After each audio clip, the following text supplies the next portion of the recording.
Welcome to Shakespeare FC, The Words, a 5-minute journey into the individual bits of language that were forged, fletched, hewn, and hammered, and sometimes crowbarred, into existence by our brilliant and witty Warwickshirean wordsmith, or, as you become more familiar, Uncle Will.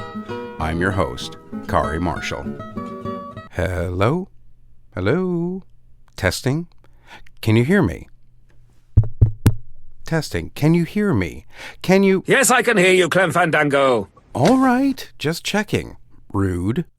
So, anyway, today we dip our toes, or rather our ears, into the world of unheard words, deftly delving into the dulcet depths of diminishing decibels, descending into the diminuating sonic diaspora as we crane our heads to listen closely for the faint sounds of Uncle Will's quill as he triumphantly trumpets into existence, with much fanfare, the word inaudible. And there was much rejoicing.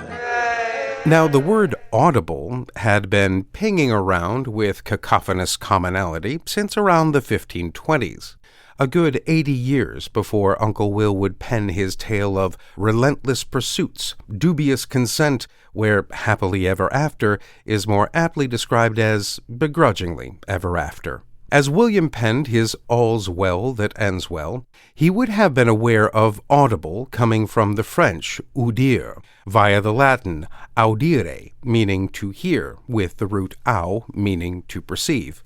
But on to our play. The word inaudible makes its grand debut in Act 5, Scene 3 of All's Well That Ends Well, a play that delights in verbal trickery, as well as the art of getting one's way through sheer persistence, problematically for us, not really taking into account whether the object of one's affection consents or not. Inaudible is uttered from the mouth of the ever-dignified King of France, who, having been miraculously cured by Helena earlier in the play, now finds himself presiding over an excruciatingly awkward marital confrontation between her and her reluctant husband, Bertram. As the stage is set, Bertram is summoned, and Helena waits in the wings with a rather profound surprise. The king then remarks on forgiveness. Well, call him hither, and we are reconciled, and the first view shall kill all repetition. Let him not ask our pardon. The nature of his great offence is dead, and deeper than oblivion we do bury the incensing relics of it.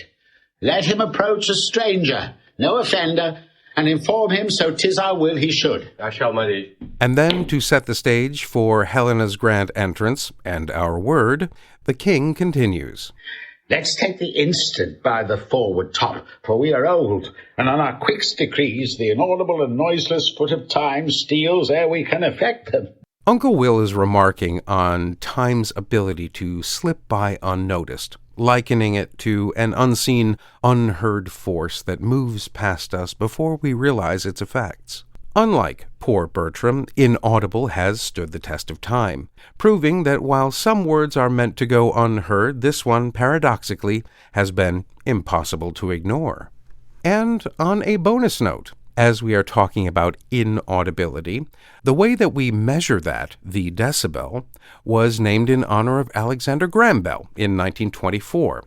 But what does that have to do with Uncle William, you ask? Well, as the telephone titan made his rounds demonstrating his newfangled invention, he would apparently test the connection by reciting, "To be or not to be." I'm sorry, I didn't get that. To be or not, what was the question? Well, alas and alack, my friends, that is all we have time for. Join us again next time for another hopefully informative journey into the mind of Uncle William. I'm Kari Marshall. Farewell until next time. Shakespeare Full Circle is a production of WGTE Public Media and is sponsored in part by the generous support of the Cowie Family Charitable Trust and Michelle and Kelvin McElwain. All previous episodes are available at wgte.org/sfc and wherever you get your podcasts.